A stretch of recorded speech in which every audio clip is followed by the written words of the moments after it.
In this video, I'm going to share with you exactly how to travel for cheap when you're on a budget or even for free using credit card points. On top of that, I'm going to share with you some of the secrets I discovered over the years to get the best bang for your buck in terms of luxury travel and ways to even travel first or business class. So if any of these interest you, you're going to want to pay attention and stay until the very end. Enjoy. Biggest expense of travel are flights and hotels. This is gonna be one of many series when I share with you some of the personal tips and tricks I've been using myself over the years to travel in luxury for a affordable price. At the time of the recording, I have enough credit card points to get multiple round trip flights for absolutely free. And in this video, I'm going to share with you exactly how I achieved this so you can do it too. Next week, I'll be talking about hotels. I'll be sharing with you a no bullshit hack I found that basically anyone can be using to get up to 60% off their hotel stay. It's so insane that I have been personally using it and will be using it for every one of my trips down the road in the future. So you do not want to miss that. So subscribe, hit the notification bell, and stay tuned for that next Monday. Before we get started, I would like to kindly ask you to drop a like down below, as that would help a lot with the channel and it's absolutely free. It really does help, guys. Now with that out of the way, let's get started. One more time.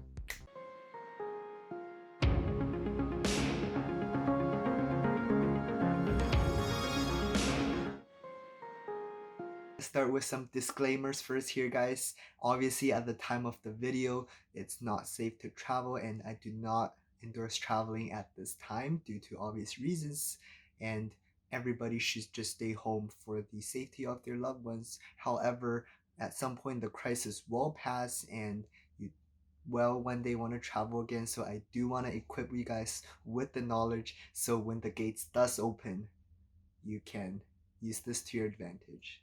There's another way of getting flights rather than using cash, which is credit card reward points. And this is one of the reasons why I do use credit card personally over a debit card, which if you haven't yet checked out that video, link above or down in the description. Is it too good to be true? Is it a scam? Why would a corporation give you free stuff? Because the credit card industry is super competitive, so what they want to do is they want to give that big sign-up bonus as lure, so you will sign up with them over another competitor, and over the years in hopes that you will one day overspend or get overcharged in fees, which they would benefit in the long run. Another way these credit card companies make money is they charge something called a processing fee to merchants. So what that means is when you buy a cup of coffee, the merchant that you swiped your card on will get charged a percentage by the card issuer for using their card as a payment option. So you don't see any of this because this happens in the back end, but most of the time this cost actually gets passed on to you as a consumer, because what those businesses do, and they don't tell you this, but they actually raise up the cost. So in a weird way, you're kind of already are paying for this, so might as well just take advantage of it. When earning points, there are two factors to consider. One, sign-up bonus. For most cards, in order for you to receive a sign-up bonus, you must spend a X dollar amount in a set period of time. In most cases, the first 3 months. This is called a minimum spend requirement. 2, percentage of earning. Most cards also give you a reward point or reward points when you spend, and this point can vary depending on the category. For example, grocery, dining, gas, and so on. The key to winning the credit card game is to basically spend the money that you're going to spend anyways. For example, some of the beginner credit card spending requirement is very low. It's only $1,000 in the first 3 months, which can be easily spent with normal household expenses. And some of these cards are free of annual fee or can even get the first year of the annual fee waived. So this literally means the net investment of you getting the card is 15 minutes of the time filling out a application form and remembering to pay it off every single month in full.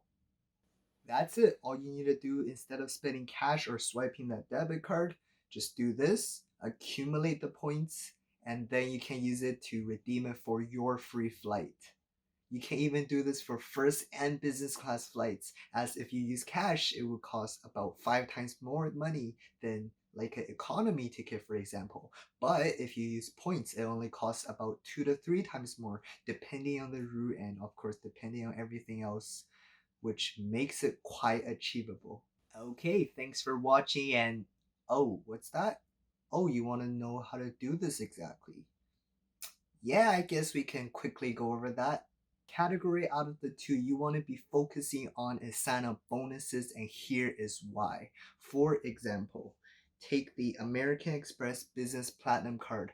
So the sign up bonus of this card is 75,000 reward points, and how much that's worth is about $750 to $2,000 in redemption value, depending on what you redeem it for, all the way up to $6,000 if you find some of those expensive first class or business class routes.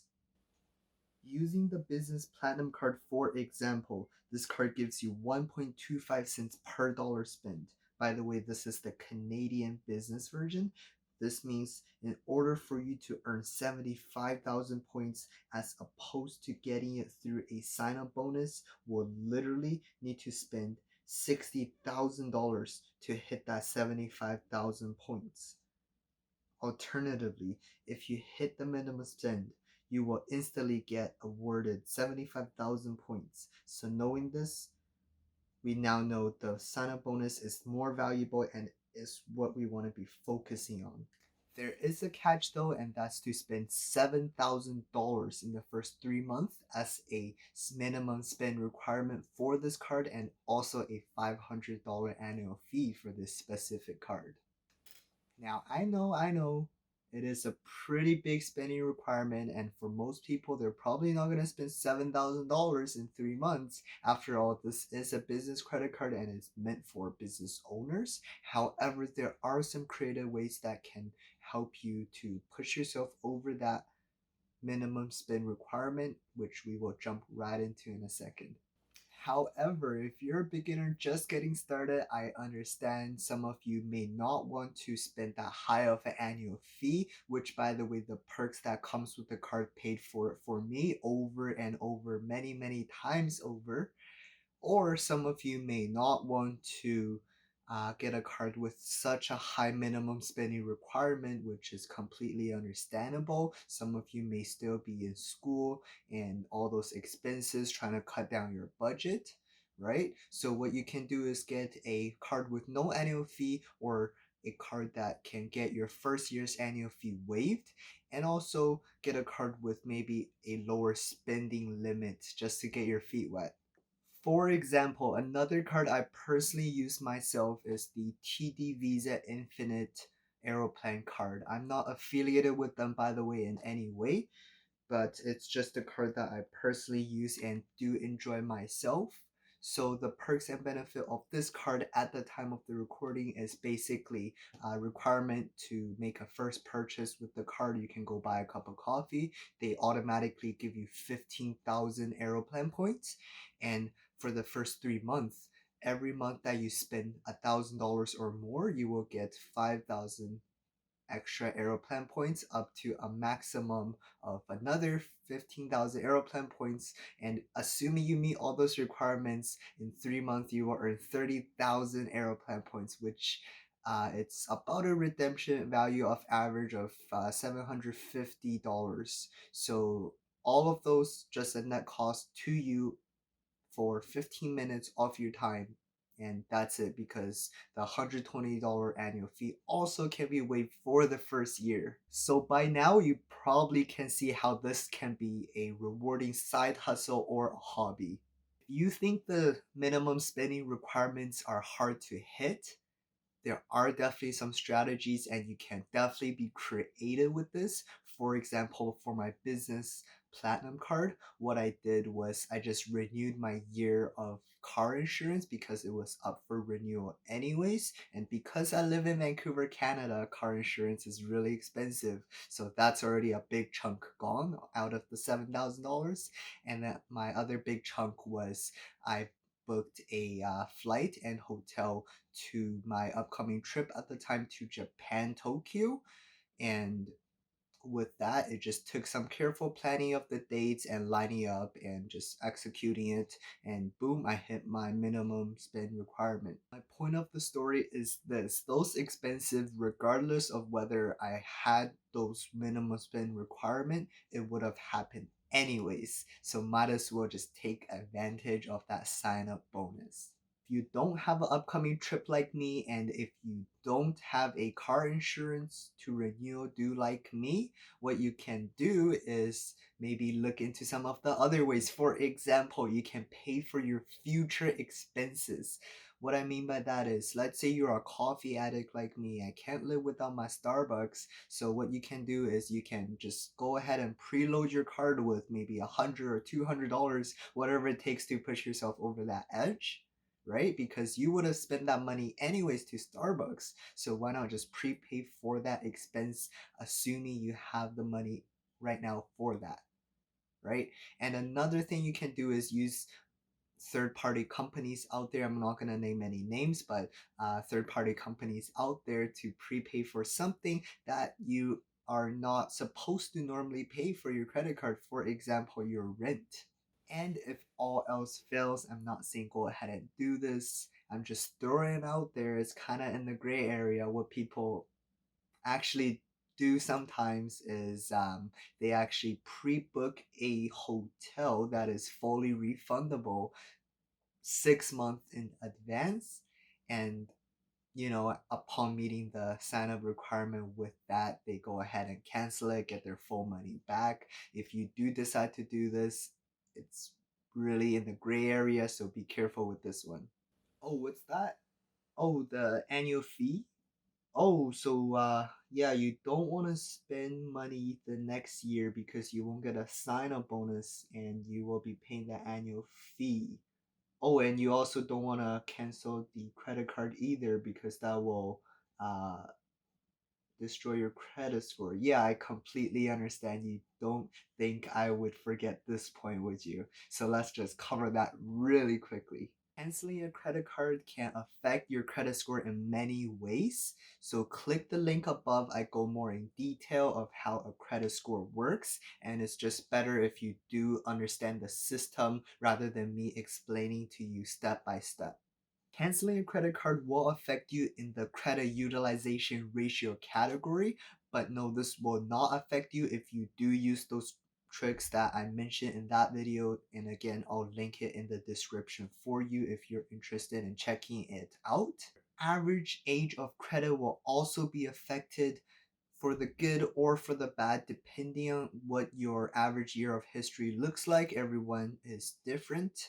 And last but not least, if you also decide to apply for another credit card, there will be another hard inquiry on your profile, which will also drop your score. So that's why people always say don't cancel your credit card, you're gonna drop your credit score. But that begs the question, what is the alternative if I can't cancel my credit card? What can I do before the second year's annual fee hits? There's actually three strategies I'll quickly share with you. Strategy number one is try to get a retention offer. So just give the credit card issuer company a call and be like, hey, this is my situation. I'm not really enjoying the card, or I'm not gonna get the value that I'll pay from the annual fee. What can you do for me? Otherwise, I'm thinking of canceling the card. And depending on the situation, they may or may not give you a what's called a retention offer. So this can be a mini sign-up bonus, credits, points, or any of those forms. Tip number two is you can go for a upgrade or a downgrade. So the point of this is basically, depending on the issuer, there are different lines of credits, right? You might have a medium tier credit card. You can go for a upgrade for that upper tier or downgrade to a lower tier card. So the reason why this is good is because you get another sign up bonus for that new card, and also you don't get screwed over by the second year annual fee. And last but not least, because you actually don't get another hard inquiry on your account, and you also have that line of credit open. So this is actually a very powerful way that you can do to combat the annual fee. Last but not least, your last resort is just go ahead and cancel the card. I know this goes against what I just said and everything I just said basically. But if you really think about it, if you don't get value out of the card, what's the point of paying that annual fee every single year? And if all of those tips I gave you did not work for you and you do not enjoy the card, you don't get value out of it, just go ahead and cancel it. And again, link in the description below for that video I made on how credit scores work. But this, in the long run, it won't affect your credit score all that much. There you go, guys. Today we scratched the tip of the iceberg of how this works. Just gave you guys a really high level overview. There's a lot of the finite details that we don't have time to cover in one single video. But if you have any questions and would like me to elaborate on any of these points, feel free to comment down below. I'll be answering your questions down below or in another video. Of course, from here you can end up with lots and lots of points that you can redeem for your next flight, for your next dream destination. These points, by the way, can also go towards that business class or first class ticket that you always wanted to try out maybe, but didn't want to spend 5x more cash for it. And to your pleasant surprise, when you do get to that steps of redeeming those points, you're gonna notice when you do spend points instead of cash, it's actually only 2 or 3 times more in terms of points than cash. So it's actually in a way cheaper for you to use points. Thank you so much for sticking to the very end. I really hope this video provided you some value and some things that you didn't know before. And if this is your first time hearing something like this, flying for free using credit card points, you might have to rewatch this video a few times to understand exactly how each step works, and I encourage you guys to do your own research. There's a lot of great resources out there, and comment down below if you have any questions. I'll be able to answer it either down below or in another video. Make sure you smash the like button if you haven't done so already. And by the way, next week we're going to be talking about how to get up to 60% off hotels. This trick hack that I discovered, and it's so amazing. I'll be using it every single time I travel in the future, so you do not want to miss out. It's going to be absolutely fire, and it's dropping next Monday. On this channel, we talk about personal development, personal finance, credit card sales, and entrepreneurship. So if any of these interest you, subscribe. I'll see you next week.